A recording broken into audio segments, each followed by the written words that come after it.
It's great to have notorious Nick Newell back on the scene, and there he is via the magic of Skype, the one and only Nick Hey, Newell. How are you, Nick? how's it going, Ariel? Long time no speak. Yeah. It's great to be back on the show. It's great to be fighting, man. I feel phenomenal. I'm really happy to have this opportunity and to have people interested in me again now that I'm returning back to mixed martial arts.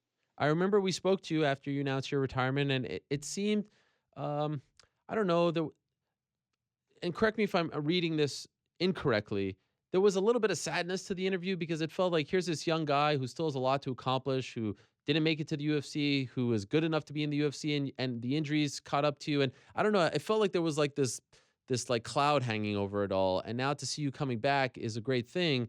Why did you decide to come back though, considering all the things that you said when you were walking away 2.5 years ago? Yeah, I mean, I honestly, I really meant the things that I said, and I felt like my last four camps in a row, my body was just shutting down, and I wasn't able to train the way that I wanted to train. And now, while no fighters come into a fight 100%, I was at a very low percent. I was feeling really bad going into these fights, and honestly, it was hard for me to train for them because my back, my neck, my knees, everything. So what I needed was I needed some time off, and the thing that sucks is if you're a fighter and you need some time off, then you take time off, but you don't get paid, and you can't really make a living. So I wanted to focus on something that I could make a living off of. So I opened up my own gym, Fighting Arts Academy (CT) in West Haven, Connecticut. And once that got established, I started getting some good training partners and people to go with. I decided that it was good to come back, and I'm still working with my same team that I worked with before. I just have to. I'm just a little bit busier, owning my own gym too. So, at what point, how long ago did you start to get that itch again and start to think, you know what, I could actually do this? Everything's good in my life. The stars are aligning. When did you start to have those thoughts? Uh, Probably honestly like a year ago. Oh, wow. I was. I've just been.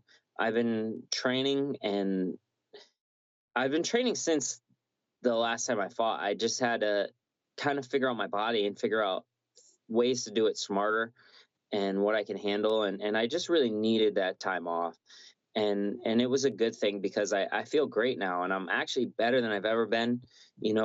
Teaching, I've kind of put an emphasis on my technique has gotten a lot better. And the only reason why I haven't fought earlier than I have now is because I got married. Um, so I didn't want to like do that to my wife. She lets me do whatever I want, pretty much. So I kind of thought it would be kind of rude to take anything away from betting. So once that was over, I decided that it was a good time to get back out there. Congratulations on getting married. How is married life? Are you enjoying it? Yeah. I mean, it's awesome. We lived together for a number of years before we got married, so not much has changed. I'm on her insurance.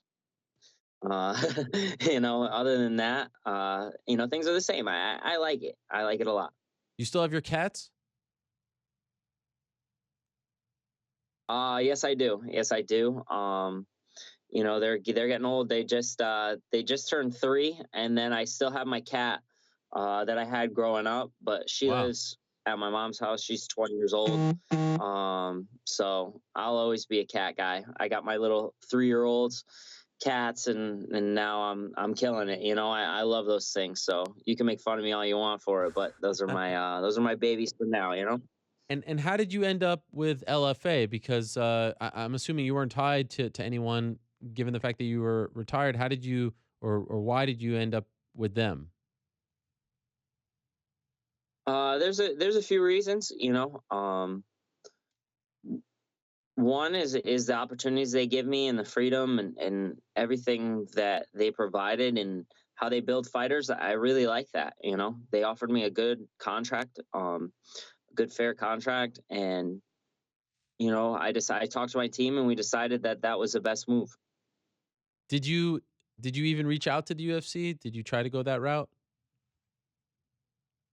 Obviously, I'd like to fight in the UFC. I feel like I've earned it, but life's not fair sometimes, and that I think maybe after this one, I don't know, but who knows? So that's still a goal of yours. That's still something you want to accomplish. Well, well, when you're good enough and you know it, and you could beat these guys out there that are fighting, it's kind of difficult to just kind of sit back and watch, when you want to be the guy out there. So at the end of the day, yeah, that's always the goal, and that's always been the goal. And I feel like now more than ever, I'm ready. I'm ready to go out and make a name for myself, even more so than I already have. So did you or your management talk to anyone at the UFC when you were planning on coming back? And is there a reason why you didn't sign with them? They didn't give me an offer. That's it. They didn't give me Okay. an offer, so that's the reason why, and it's fine. I'm happy with LFA right now, and I'm just ready to go out and make a statement and kind of do my thing and take it from there. Have you been watching a lot of MMA in your time off? And when you watch the top dogs at 155, are you saying like I could hang with these guys? Like you think like that as you watch it? No, I absolutely know that I'm world class. I know that I belong, and I know that I could do well even in the UFC. I'm a black belt in jiu-jitsu, and I'm a college wrestler, and with my striking, my footwork, I'm always in the right spot. Maybe I don't have the multi-punch attacks that everyone has, but I'm have very good range, and now that my body is working as well as it is, I really feel like uh, I could take a fight with anyone and be fine. Not only hold my own, but win. Do you find yourself keeping tabs and maybe even rooting for Justin Gaethje, considering what he's doing in the UFC because you shared that time in the cage together? Yeah, I mean, I always liked Justin, and we always had a good relationship. We were always friendly with each other. I mean, at the end of the day, it's just business. It's just a fight, and obviously he beat me. So the more he wins, the better it makes me look. But aside from that, he's a good dude. So I always root for him. He's I'm just a fan of his. So there now he's fighting. I mean, I don't want to get on that, but he's fighting Poirier, who I also know and like a lot. So it's Yeah. good. I'm just a fan of the sport. Um, so I have not stopped watching MMA. No, that's not a question. I am obsessed with it.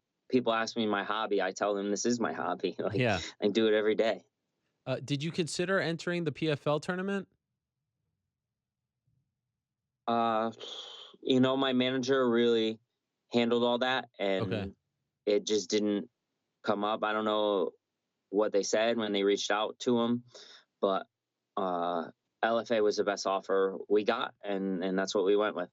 It's so interesting that we're talking on this Monday of all Mondays. I don't know how much you pay attention to other sports, and I'm sure you're very focused on your task on Friday.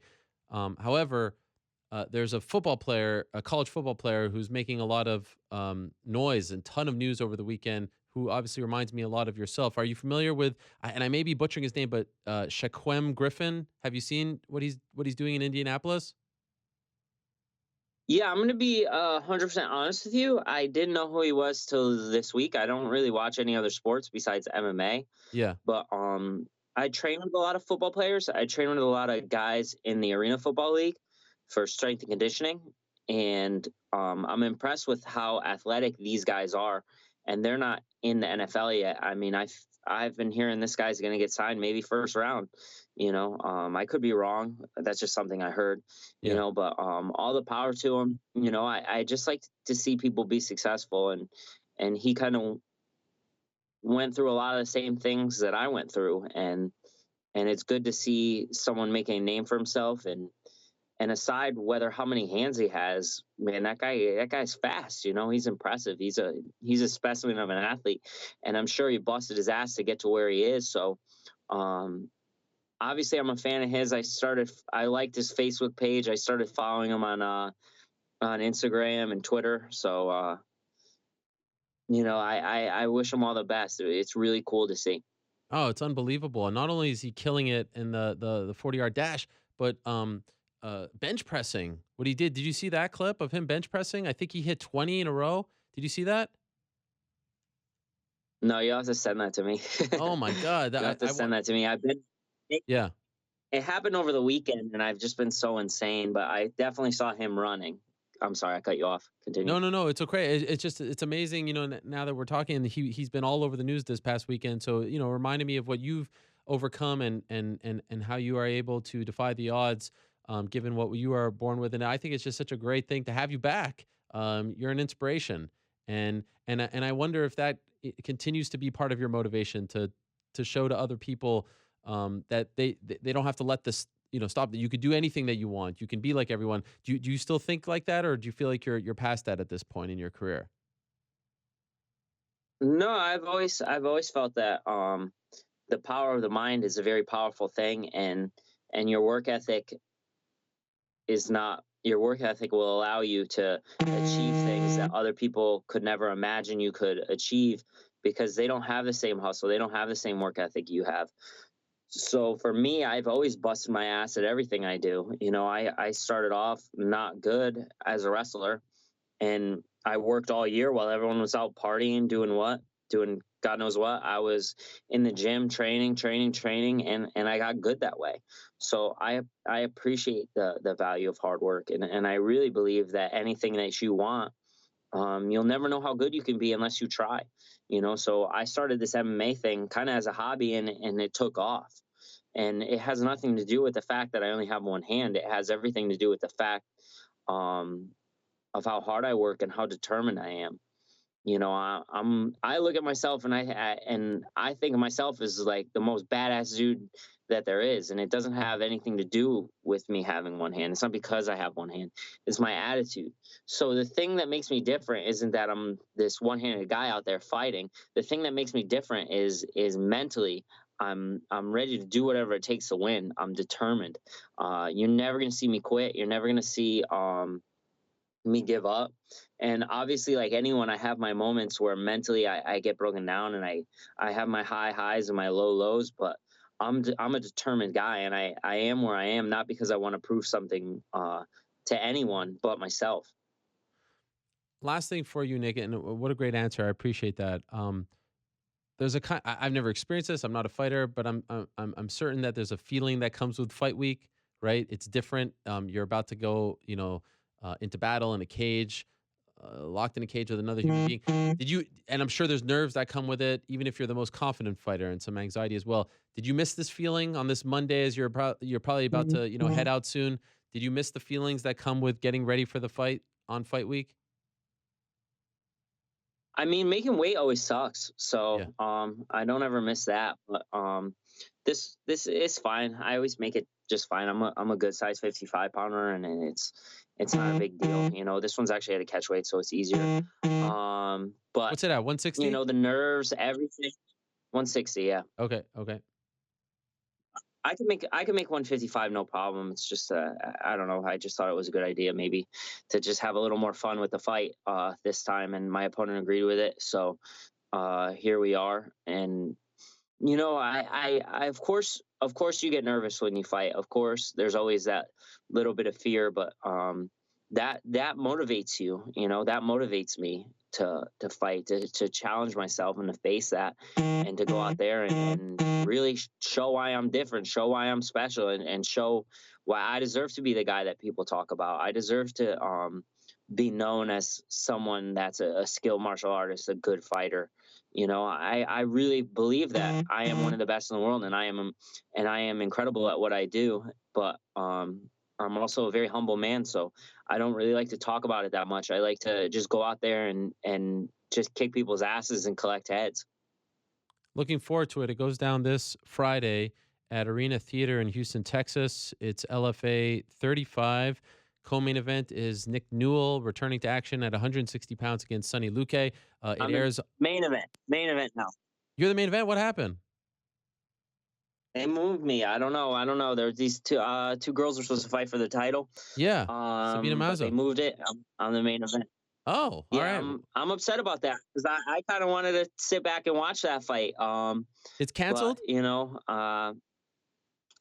I think so. I think they've been saying I'm the main event, and since I don't know, so I guess it's canceled. Maybe unless they moved it to the co-main, but I think it's canceled. Yeah, it's just I'm the main event. All right. Look at you. Breaking news on the show. Thank you for that, Nick. Appreciate it. Welcome Woohoo, back. woohoo. It's good to have you back, Nick. I wish you the best on Friday. Thanks for taking some time and looking forward to checking it out this Friday on Access TV. Thanks. After I win this fight, I'm coming. I'm coming to New York, and you're gonna Deal. have me in studio. Deal. It's not Anytime. far. Anytime. Anytime. I got the seat for you right over there. You got to check out our new studio. You've been to the old one, but it's time you check out the new one. So that is a deal, my friend. I'm coming. All right. Thank Okay. you, Nick. All the best to you.